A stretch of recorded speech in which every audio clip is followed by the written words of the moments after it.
こんにちは。闇のやり込みプレイヤーことのはあかねです。あなたは交代しながらアイスストームを撃つと多段ヒットするという噂を聞いたことはありませんか？この噂は正確ではなく、実際には複数の対象が集まってる場合に多段ヒットが発生することがあります。その対象というのは敵に限った話ではないので、味方をあえてアイスストームに巻き込むことで意図的に多段ヒットを発生させることも可能です。しかし味方を巻き込むということは当然同士討ちのリスクもつきまといます。そこで目をつけたのが先人の木の杖です。この杖はプレイヤーのレベルが21以上ならドラウグルスカージを召喚することが可能で、そのドラウグルがさらに氷の精霊を召喚するので、味方の数を増やすという点において特に優れた杖になっています。しかもどちらも霊気に完全耐性を持っているので、アイスストームに巻き込んで倒してしまう心配がありません。つまり先人の木の杖で召喚したドラウグルと氷の精霊を突撃させて、そこにアイスストームを打ち込めば、同士討ちのリスクなしで多段ヒットだけを狙えるのではないでしょうか。というわけで今回はアイスストームの多段ヒットに特化したビルド、多段ストーマーの作り方を紹介します。まずは種族ですが、カジートの男性にします。今回のビルドでは素手攻撃の出番もあるので、素手の攻撃力が高いカジートにしました。名前は、多段ヒットする猫なのでカカットくんにします。それではヘルゲンを脱出します。敵は全て無視して駆け抜けますが、回復薬はなるべく回収していきます。ヘルゲンを脱出したら、道中で魔術師の石碑をセットしてから、リバーウッドを通り抜けて、ホワイトランへ向かいます。そこから馬車でウィンドヘルムまで移動して、さらに南西に進むと、マーラの目の池に到着します。中央の小島から地下に入って、中にいる吸血鬼からサングイネア吸血症をもらいます。そうしたらすぐそばのコウシュの間に逃げ込んで、3日間待機します。これでこのキャラは吸血鬼になりました。そのままコウシュの間のクエストを進めて、血虫の兜を入手します。この兜にはアンデッドに対する魔法を 25% 強化する効果があり、プレイヤーがアンデッドなら自分自身への魔法も強化できます。試しにこの状態で素人のフードをかぶってみると、マジカの上昇量が血虫の兜によって強化されます。それ以上に重要なことは、この時点でこのキャラはアンデッドに固定されたということです。詳しくは聖職者アンデッドになる方法という動画を見てほしいのですが、ゲーム開始後なるべく早く吸血鬼になることで、その後吸血鬼を治療しても永遠にアンデッド状態が続くようになります。ゲームを開始したらまずアンデッドに固定する。これは令和のスカイリムの新常識として定着したので、見ない日はないと言っても過言ではありませんね。クエストが完了したら、黒痕石など金目のものを回収してから外に出ます。次は魔術スキルを鍛えたいのでリフテンに移動して、商人にこれまでの戦利品を売り払います。商人の所持金がなくなったら、セーブしてから殴って敵対して、その後ロードすれば所持金が復活するので、これを繰り返せばいくらでも売り続けることができます。黒痕石は後で使うので一つ残しておいて、すべての戦利品を売り終わりました。そうしたら宮廷魔術師のウィランドリアから、聖者の光と魔力の剣の呪文書を購入します。酒場でマラマルから結婚についての話を聞いて、マーラのアミュレットを購入します。さらにマーラ聖堂でマーラの祝福を得れば、回復呪文の消費を 25% 軽減できます。それではウィンターホールドまで移動して、ファラルダから入学試験を受けます。宿屋に泊まって休息ボーナスを得てから、ドレビスに話しかけて、秘術の収束点を浄化するクエストを受けます。秘術の同調手袋を装備してから、秘術の収束点を調べると、プラス100マジカ上昇というバフが発生することがあります。これは最大マジカが上昇する効果に見えますが、実際にはものすごい勢いでマジカが回復し続けます。これが発生したら素人のフードをかぶってから、密店に入って、ドラウグルが待機してる場所の真上で、魔力の剣を唱えて召喚スキルを鍛えます。魔力の剣をお気に入りに登録して、お気に入りメニューからショートカット登録すれば、ショートカットキーで魔法を装備し直せるので、効率よく召喚スキルを鍛えることが可能です。魔力の剣は素人魔法とは思えないくらいスキル経験値が高いので、テンポよく唱え続ければすぐに召喚スキル100まで上がります。次は聖者の光をドラウグルに当てて回復スキルを鍛えます。回復スキルが40まで上がったら、一度密店から出て、コレットから聖者の息吹を購入します。そうしたらまた密点に戻って、今度は聖者の息吹を当てて回復スキルを鍛えます。というわけで回復スキルを70まで上げました。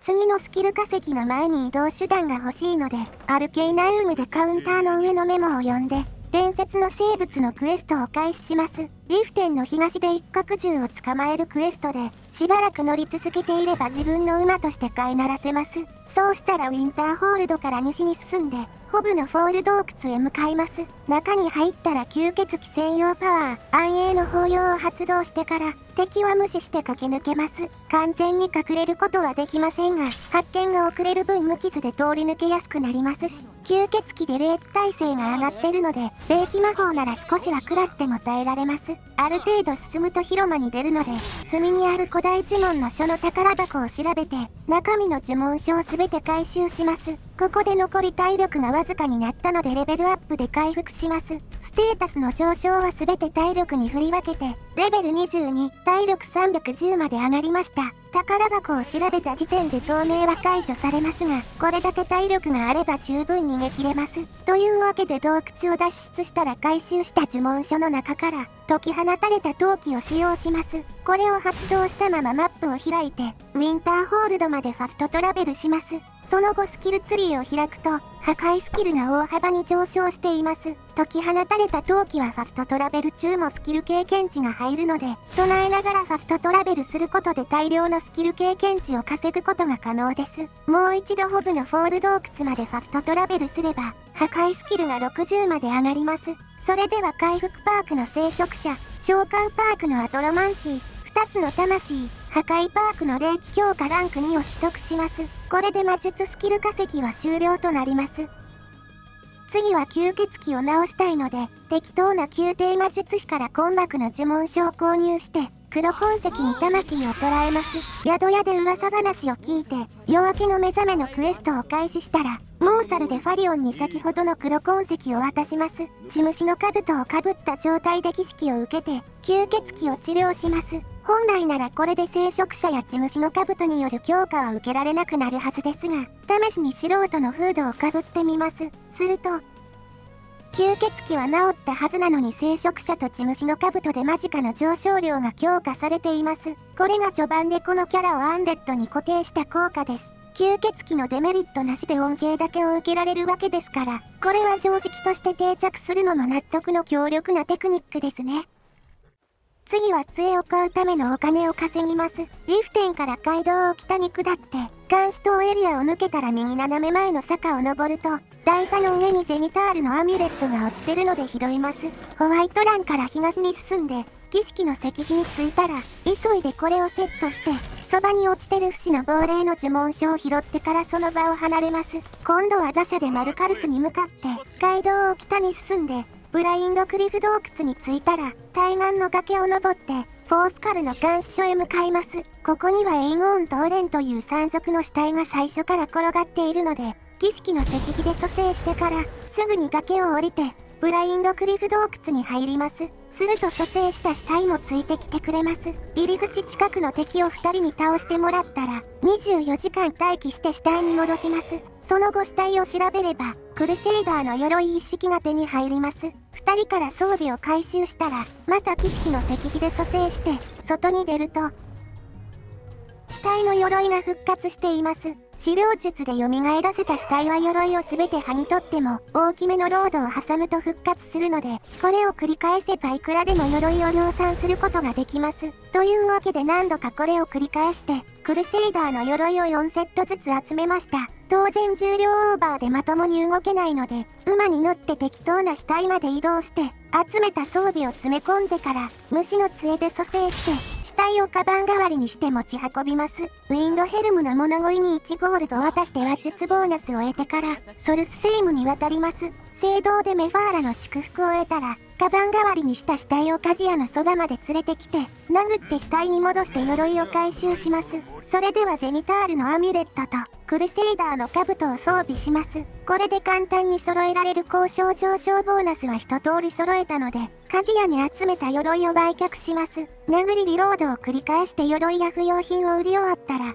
お金は24000ゴールドまで貯まりました。ただしクルセイダーの兜はまだ使うので一つは売らずに残しておきます。それではレイブンロックから東に進んでテルミスリンに向かいます。中でネロスから話を聞いて先人の木の杖2本と審判のドゥルーの杖2本を購入します。審判のドゥルーの杖とは AE で追加された審判の杖シリーズの一つで、それぞれが既存の霊気魔法の上位版の性能をしています。審判のドゥルーの杖はアイスストームの上位版で、効果範囲は同じですがダメージはこちらの方が高くなっています。当然この杖でも多段ヒットが発生するので、今回のビルドではこれをメインの攻撃手段として使っていきます。2種類の杖を頻繁に切り替えるので、ショートカットを活用してスムーズに付け替えたいところですが、少しでも重点を消費してしまうと、ショートカットから両手の杖を持ち替えることができなくなってしまいます。スムーズに持ち替えるには杖の重点を常に満タンに保っておく必要があるので、ここからはそれぞれのコスト軽減装備を集めに行きます。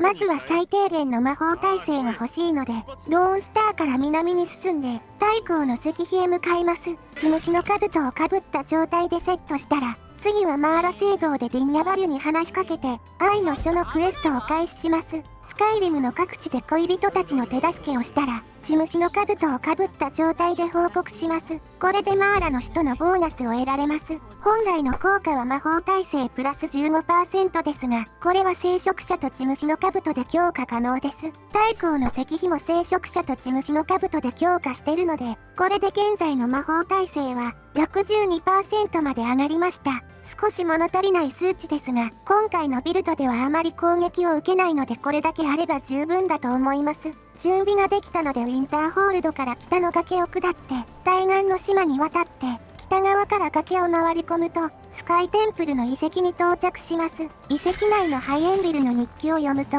混沌の腕のクエストが開始されます。クエストを進めるとスカイテンプルの遺跡東の魔法陣でドレモラと戦闘になるので不死の亡霊を召喚してからドレモラを召喚します。最初に出現するドレモラセトキナスは霊気魔術師で不死の亡霊は霊気に高い耐性を持ってるので彼らに任せておけば簡単に倒すことができます。倒したら死体を調べて青の隕石を回収します。残りの敵は倒す必要がないのでさっさと逃げて鋳造器具で素材を合成すればウォーロックの印が作成可能です。これは召喚呪文の消費軽減が 30% とかなり高いゆえに消費軽減の首飾りは店や宝箱からは入手できないので他の消費軽減装備と枠が被りにくいという利点もあります。次はソリチュードのレディアント装具店に行って破壊術のサークレット U と召喚術の指輪 U を購入します。地虫の兜をかぶった状態でウォーロックの印と召喚術の指輪を装備すれば召喚呪文の消費軽減 100% を達成できます。とりあえずこれで先人の木の杖は使い放題になりました。この調子で破壊呪文の消費軽減も 100% にしたいので、ウィンターホールド大学でファラルダから熟練者の破壊&編成ローブを購入します。次はマルカルスの宿屋に入って、客室の机の上の手帳を読んで、ハーツ墓地のクエストを開始します。クエストを進めると心臓を墓に戻すかマーラの祠で浄化するかを選べるのですが、今回は浄化せずにそのまま墓に戻します。するとサイモン・ロダインという亡霊と戦闘になりますが、召喚したドラウグルと氷の精霊でタコ殴りにすれば簡単に倒せます。その後墓を調べれば、マキシの黒炭の鎧一式が手に入ります。特に重要なのがマキシの黒炭のコテで、コテであるにもかかわらず破壊呪文消費軽減が付授されています。地虫の兜をかぶった状態で熟練者の破壊&編成ローブとマキシの黒炭のコテを装備すれば、破壊呪文の消費を 70% まで軽減できるようになります。しかしこの時点で主要な装備枠は使い切ってしまったので、これ以上消費軽減装備をつけることはできません。とまあこのように基本的には自作付授なしでは複数系統の呪文を 100% 軽減することはできないのですが、この状況を解決できる装備が都合よく AE で追加されているので、これからその装備を取りに行きます。宿屋で噂話を聞いていると、そのうち賞金稼ぎの仕事を手伝えるかという選択肢が出るのでこれを選びます。するとカラスの骨のクエストが開始されます。クローズトゥースの野営地に行くよう指示を出されるのですが、素直にクエストマーカーに従うとダークライトタワーの中を通る羽目になるので、馬を使って横の崖を無理やり登ってしまいます。クローズトゥースの野営地に着いたらリネレを倒して、死体からメモを読んで、アークウィンドポイントへ向かいます。塔付近にネズミのアルタソールという敵が出現するので、倒して死体を調べれば、失望の要望が手に入ります。これは要するにファルメルの兜に召喚と編成の消費軽減が付授された装備です。現在血虫の兜をかぶった状態ですが、破壊術のサークレットに付け替えます。すると当然ですが血虫の兜は外れてしまいます。ところがこの状態で失望の要望を装備すると、破壊術のサークレットが外れることなく2つ同時に装備できてしまっています。実はファルメルの兜は装備枠が通常の兜と違っていて、サークレットと同時に装備できるという仕様が存在します。これは失望の要望も同様なので、破壊術のサークレットと同時に装備できたというわけです。というわけでかなり危うかったですが、どうにか破壊と召喚両方の消費軽減 100% を達成できました。これで先人の木の杖も審判のドゥルーの杖も充点を消費することがなくなったので、ショートカットで杖を切り替えつつ多段ヒットを狙っていくというこのビルドの基本が完成しました。これまであえて触れないようにしてきましたが、このビルドにはある欠点が存在しています。それは、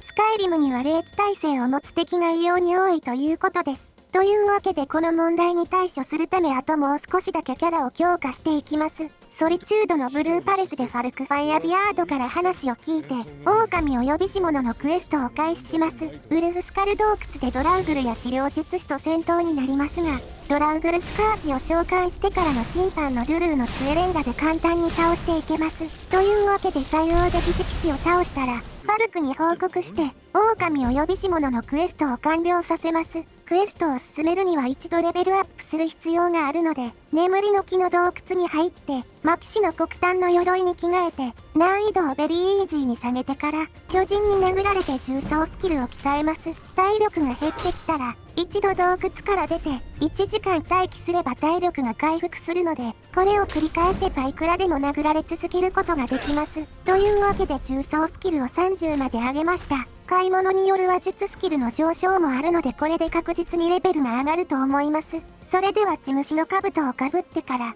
重装スキルの鋼の拳、ジャガーノートランク2を取得します。鋼の拳の素手ダメージ上昇は聖職者と血虫の兜で強化可能で、カジートの種族特性の素手ダメージ上昇も種族が変わる瞬間に聖職者と血虫の兜を得ていれば強化されるので、これで現在の素手ダメージは53まで上がりました。狼お呼びし者クリア後ソリチュードから離れた地域でレベルを上げると、ファルクから手紙が届くので、これを読んでからファルクに話しかけると、